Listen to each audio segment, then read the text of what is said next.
Yes, it's been a while. I'm sorry. It will happen again. Roll credits?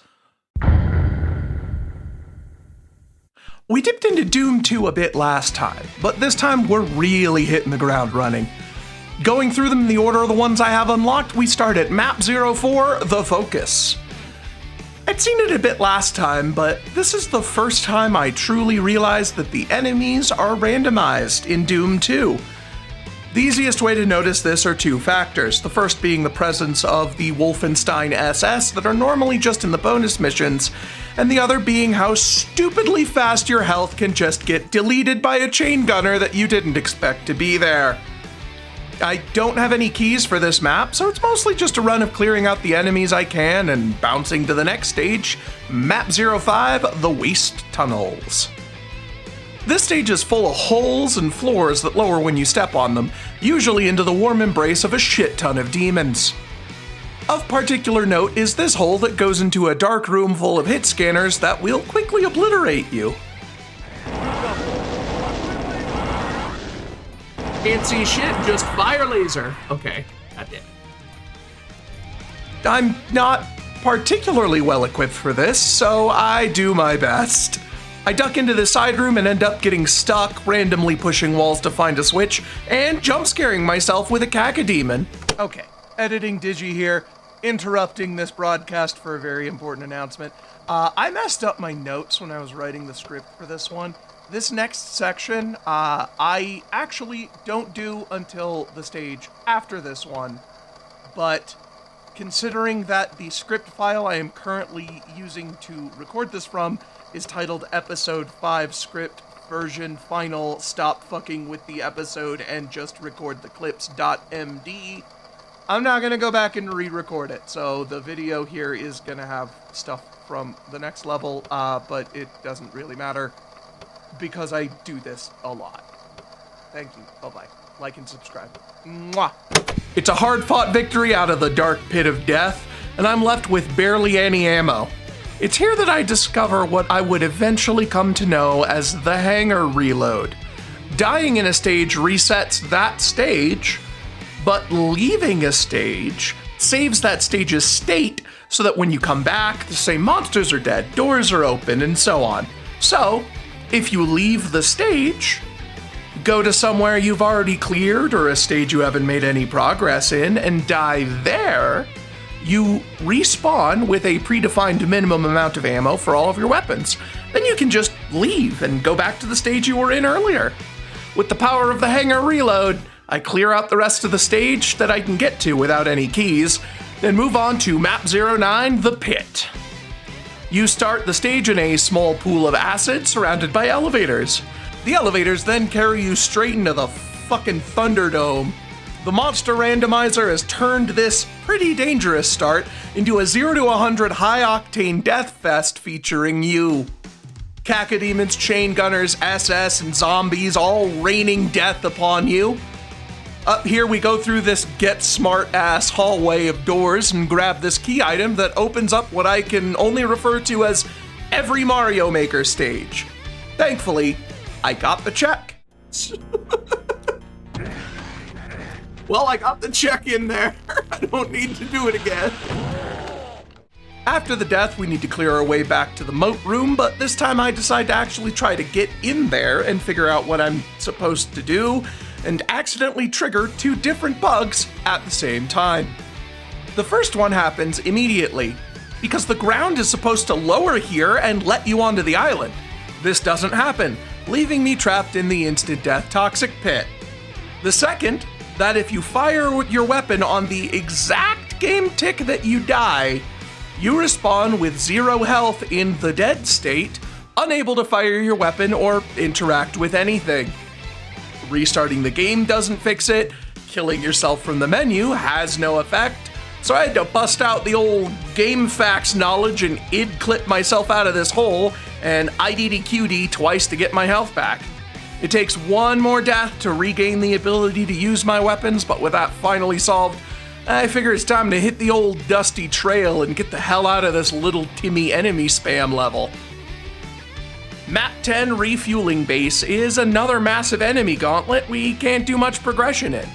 Despite the general theme of this level being shit tons of demons, I managed to find myself flummoxed by this elevator puzzle for about 20 minutes. I kept thinking I had to time a run across this as it's raising or lowering, when in actuality, I had to look 2 feet to the side and hit this button to lower the platform on the other side. I'll spare you the details of how the rest of this level went, but I'll give you a hint, it involved a lot of this sound effect. Map 11, Circle of Death. We spawn above a suspiciously circular pit of death-indicative toxic green goo, but that's not the real threat here. This chain gunner right across our path is... How do you fucking like it, chump? There's a lot of items at the end of these toxic corridors, but I have very limited access to radiation suits without having any keys. So I figure my best course of action is dying so often that I can surf across the acid on a raft of slowly sublimating Doom Guy corpses before dipping out to the next level. Map 12, The Factory. This one's a pretty open level, and outside of a few places, and one place in particular, isn't too difficult.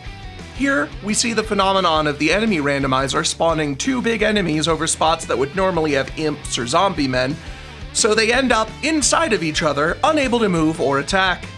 This makes this murder hallway a bit safer, but does nothing to the bullet blender on the other end of this teleporter.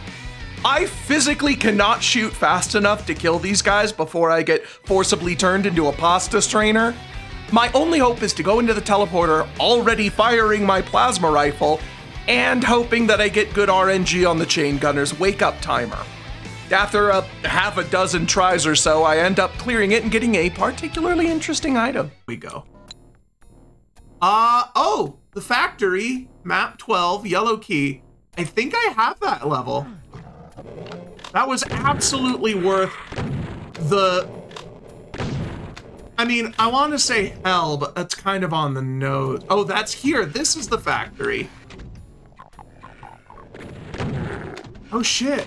Now I have to clear this fucking level out again, don't I? After clearing this fucking level out again, we find the exit. There's still some checks left to do here behind the other key doors, but we do have credit for beating this level, so that's one step closer to beating Doom 2. I dip into map 21 Nirvana and am immediately on edge from the suspicious video game generosity of a room filled with nothing but massive medkits and rockets. Turns out I don't have a lot to be afraid of. The hard part of this level is locked behind keys I don't have, so this one's just in and out, on to our last stop of the day, map 24, The Chasm. Now this level sucks so much ass, there's a whole Carl Jobst video about it. Basically, this whole thing is a maze of near pixel-perfect ledges that you need to navigate while being blasted on all sides from demons, and finding your way to one specific teleport in the middle of a giant lake of fuck you juice that takes you to a platforming challenge in a game with no jump button, which leads to a series of monster closets, one of which contains an archvile so powerful that he manages to set the game's executable itself on fire. Oh, okay. Not gonna lie, that's a little bullshit. Whoop. Okay, it crashed. Next attempt, the game manages to stay open, and I get to the last room with the tightest and most precise movement yet, into a pit that is guaranteed death with no escape, and there is a fucking Arachnotron 2 feet from the spawn. I have, since this run, played several games of randomized Doom and Doom 2, and to this day, this specific Arachnotron is the cruelest enemy placement I have ever seen. If you don't know, Arachnotrons have a very quick wake-up timer, and their shots carry a significant amount of knockback and cover a huge area. If this guy notices you, you are guaranteed to die and have to do the entire first half of this level over again. Here's a bit of a spoiler alert. I'm not going to be finishing this level for a very long time. Still, I clear out what I can manage to get to and die several more times in the process to inescapable death pits and call it a night. We got most of what was available in Doom 2, so tomorrow we can move on to the most opposite game in the universe, Stardew Valley. After doing some last-minute tweaking to the mods for compatibility because I am cripplingly addicted to the UI info suite, we go to check the mail. The Stardew Valley randomizer has a fun little feature where items sent to you from other games show up in your mailbox with one of a few predefined silly messages. We got sent a coop as an item, so I had to Robbins to build it. The way that buildings work in the randomizer is that the actual payment for the building buys a check instead of the building, and when you're sent the building, you get to place one for free. Any additional copies of the building cost the normal amount and don't send the check. Since we've received the coop, no materials are necessary, and I can just plop this down and wait for it to finish construction. Another task that sends items in Stardew is the arcade games, and I try to double up on potential checks by doing the Journey of the Prairie King event with objectively the best girl, Abigail. Unfortunately, this doesn't send any of the Prairie King checks, but it is a very cute scene and I don't regret it. Afterwards, while doing some general cleanup on the farm, a foraging level sends another unlock to Landstalker, and I mentioned still being curious as to what kind of game. Dramatic irony. Noun. A literary device. The coop's done, so now we gotta fill it. Say hello to the newest members of the run, Chibbin and Nuggle. They'll help us out with some checks later. Eggs are an important part of several community center bundles, either directly or as an ingredient in a recipe. There's only a bit left that we need fall for, so a quick deposit at the community center, and then it's seasonal depression simulator for the rest of fall, before loading up our brand new season, summer. First order of business, let's get these crops planted. A few summer plants are available, but most important right now is coffee. Much like real life, I don't leave the house without 6 or 7 cups of coffee on hand to get me through the day as fast as possible so I can get home and go the fuck to bed. Money is also going to be a factor soon, so I intend to plant the most I can of the most profitable plant I have, tomatoes. In the randomizer, Pierre only sells a few of each item per day, but if you need them in bulk, you can grab them for slightly higher prices over at Joja. I would literally rather not grow plants at all than have the same crop at different growth stages in multiple places in the farm, so I opt for volume rather than profit margin and buy a seed pack at Joja. While waiting for those, I figure it's about time to crack open these 25 geodes and deliver a bunch of random crap to the museum and get given a bunch of random crap in return. I keep giving Abigail entire pumpkins until she falls in love with me. It's the true secret to love. Buy my self-help book, available now on Amazon. And then buy a beautiful bouquet of flowers from her dad right in front of her, which I then promptly throw into a furnace because wilted bouquet is one of my community center items. Don't worry, I go back later and I give her a real one.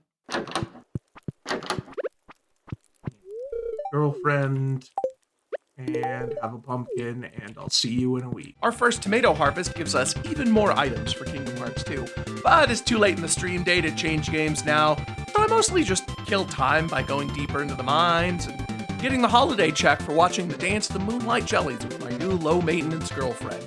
You forgot the luau. A lot of progression items for Kingdom Hearts 2 have been showing up lately, so I am being strongly suggested by the logic to give it a go.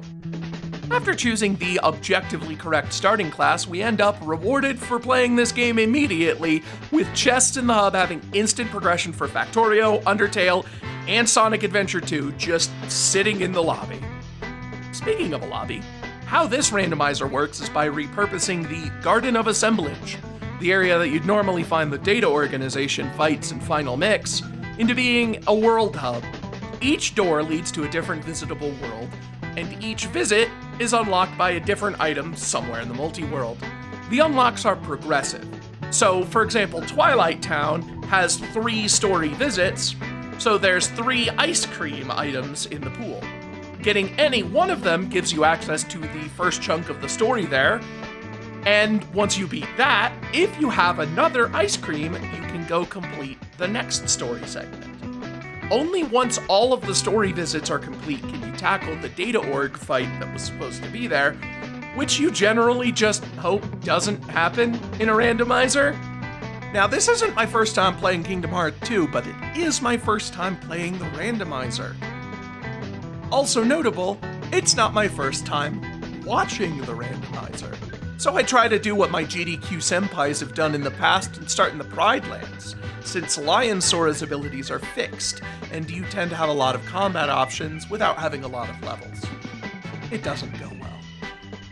I decide Twilight Town is more my speed and scoop up some early chests and get tons of levels from the scripted nobody fight most people just intentionally die to, because it's actually quite long. Next up is Olympus, which has a heavy emphasis on combat, which is where this randomizer really shines. Kingdom Hearts 2 is a surprisingly intricate combat system for a game where you usually just end up mashing X until the enemy dies. Getting the abilities in a different order means you might actually have to engage with the combat system. Like here, we're missing a lot of the ground combo mainstays like sliding dash, but we do have some pretty nifty aerial acrobatics. So in basically any combat, I want to be in the air, which makes fighting low to the ground enemies kinda tricky. I get used to the sky dancing just in time for the scripted run away from James Woods very fast sequence, and then go meet Fluffy. Another speedrun trick here is to take an intentional death to force a King Mickey rescue event to beat this fight quicker, but I know that Beast's Castle is available to me, and I have had Zaldin PTSD since high school, so I plan on saving that particular gimmick for that fight instead. You know, it's kind of wild just how much this game has clawed its way into my psyche and hasn't let go in like 20 years. Dance, water, dance! Feel the heat! Get out of my way! Get up on the Hydra's back! I swear, some of the dialogue in this game activates me like a Russian sleeper agent. Once that world's cleared up, more checks await us in Port Uncanny Valley, where Sora and his goofy-ass cartoon pants team up with Academy Award winner Johnny Depp to swash some buckles. The main gimmick of this area is that the undead pirates can't be damaged unless you bring them into direct moonlight and then blast them with magic. The other specialty here, the ship battles, end up being almost a total non-factor. You can just go below decks and then pop back out and the fight is over.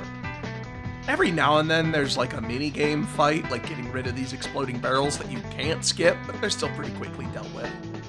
After a period of tedious back and forth, we reach the Captain Barbossa boss fight, which I actually kind of like.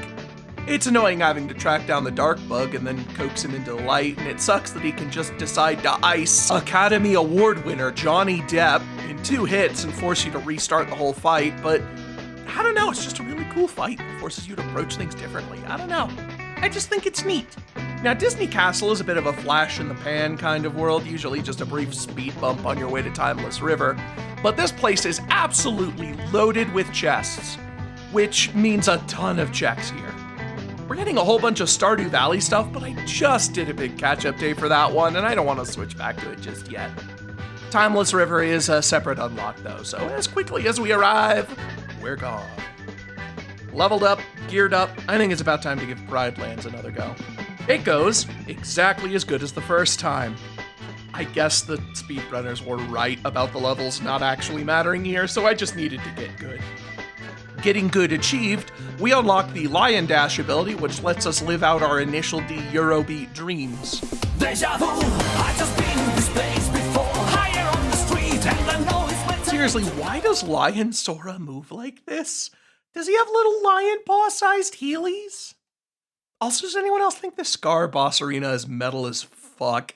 This is like the coolest boss setting outside of the world that never was, and I never hear anybody talk about it. Our final pit stop of the day is Agrabah. There's a pretty high density of chests here, some of which require burning down these stalls to get to, but since I don't have fire magic, I actually have to coax these Heartless into doing it for me. The next half of the world is the Cave of Baffling Minigames, from watch a monkey walk across a room to don't let all the platforms disappear except actually do let them all disappear, and defeat all the Heartless, but it's a minigame for some reason? Fuck you, I don't know. This world just always felt padded out for some reason. And has anyone ever struggled, even remotely, with the Fire Lord and the Blizzard Lord? I don't even have all my spells yet, and this fight is a joke. Believe it or not, we're still not done with Kingdom Hearts 2 from yesterday. Beast's Castle is the most check-dense area as of yet unexplored.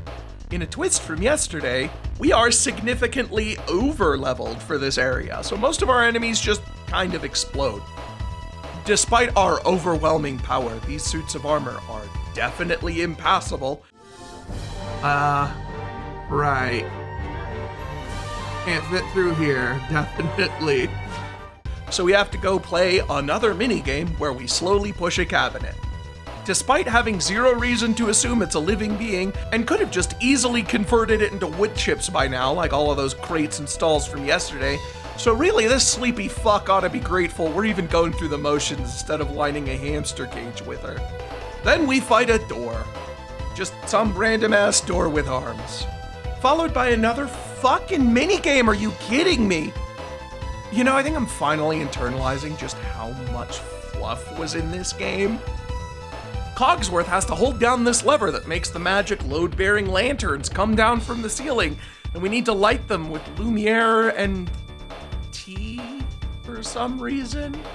If Cogsworth runs out of his grit meter, we have to go back and convince him that he really, really needs to get the fuck back to work, despite literally any of the other main characters being significantly better equipped to hold down a lever. We have the tiny clock man do chin-ups on it instead of having Goofy just sit on it or something. Then, boss fight time. A real boss fight with the beast himself, who goes down in about 11 femtoseconds due to our pushed stats, which finally rewards us with scan. You never realize how much you miss being able to see enemy health bars until you can't. Anywho, new party member Get. With Beast's help, we can go beat up this ghosty goo who possesses random things around the ballroom, and you have to cause some property damage to knock him out of it.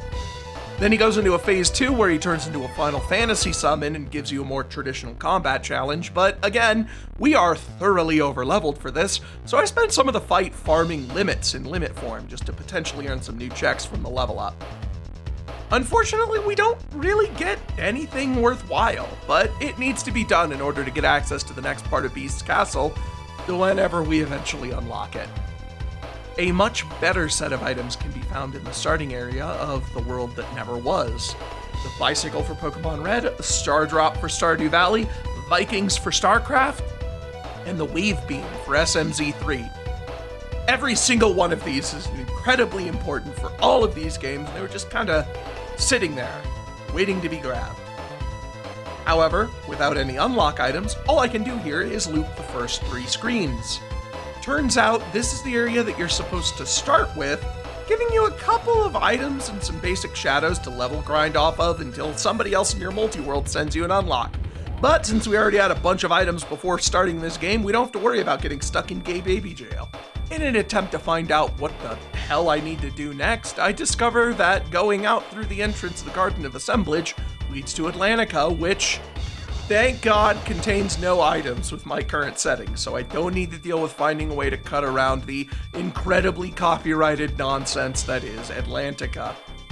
But it does give me the idea to go out through the other door in the garden and finding the entrance to 100 Acre Wood, which does have items for us. But that officially closes out what's available for us in Kingdom Hearts 2. With half the stream day left, I figure I'd cash in on some of those new items we've been collecting in Stardew Valley. We've been in this eternal winter long enough that it is now year 2 and Kent arrives. I decided to try to find out where our last remaining season is, and I hint for it. I don't know if I've talked about hints yet, but every 10% of a game's total checks you get, you earn 1 hint for that game, which can be used to find out where one of your items is, or find out what item is at one of your locations. I have a few banked up, and spring gives us access to a ton of new crops, quests, and events, so I hint for it. Turns out, Stardew has Stardew Spring. It's sold by the traveling merchant on Saturdays. I don't actually have the Saturday merchant yet, so I hint for that, and find that it's hidden behind an item in Doom. This is going to start a colossal chain of hints that we're not going to unravel for like 5 years at this rate. Look, I'm sorry, I'm not good at keeping to a schedule, okay? In need of money, I go back to trying to clay farm. Although in winter, it's even better since it gets winter forageables instead of clay. I somehow fuck it up again and immediately give up. Still, to this day, I have no idea what I'm doing wrong. The theme of the day is going to be minor incremental progress. Some donations to the museum, some dungeon floors progressed through, occasionally sending a check as I go. The big goal I want to accomplish is reaching floor 80 of the mines. This unlocks gold from Clint's shop as a reward from geodes and fishing troves, and the fire quartz that I need to completely finish up the boiler room. This isn't going to be easy considering I only have elevators out to floor 50 and a mining level of 3. I do have a few things going for me. I have a staff of return, so staying out late isn't an issue. And my sword is actually kind of boss, so the enemies aren't a problem. Still, it comes really down to the wire as I don't find the fire quartz. Bummer. Still, my geodes can now give me access to gold, which can be exchanged for checks at Clint's, even though I can't quite finish the boiler room yet. Or that's what I would say if I didn't get it in my first and only magma geode, a boiler room complete. That is the first community center room completed, which is great progress, even if the items it actually provided sucked. Shortly after that is the ice fishing festival. First attempt, I lose to Willy. It's kind of unfair how the guy whose literal job it is to catch fish is even competing in this event against a bunch of amateurs, but then again, I regularly dunk on some literal 10-year-olds at the egg festival, so glass houses, I guess. Not wanting to redo winter again, I reload the day and try the festival again. Somehow getting this sell price overlay stuck on my cursor because once again, I refuse to play without UI info suite even though it was directly listed as incompatible with the Archipelago mod, but I'm stubborn like that. Despite the obstruction, I do manage to win this time and get more useless garbage. Up next on our holiday rodeo is the night market, which provides a check every single night for 2 consecutive years in the Lupini paintings. As much as I'd love the unique fish, the training rod literally cannot hook them, so no Mr. Saturn fish for me today. The main issue with the night mark is that it takes place, well, at night, so I have a ton of faffing about to do until it opens. I really wish that I'd installed some sort of a wait until mod, if there even was one that was compatible with the Archipelago mod at all. And that's mostly what the rest of the stream is. Klutz around, fail to successfully clay farm, and then buy a painting. Brief detour to go see whatever the fuck this is, but that only needs to happen once. I do, finally, get a good run of winter forageables using the clay farming pattern, but for the life of me, I cannot tell you what I did differently. Final painting acquired, end of stream day, and the end of today's episode. Last episode, I promised we'd get to Noita, but I think we can all agree that this video's taken long enough to come out, so how about this? I end this episode a bit early, and we don't wait 4 months for the next one. Deal? I promise we will get to the Finnish Wizard Darwin Award simulator next time. I hope you will join me then, but until then, I will leave you all with this life advice. There are few problems in life that cannot be solved by a stream of high-density superheated plasma at 700 rounds per minute.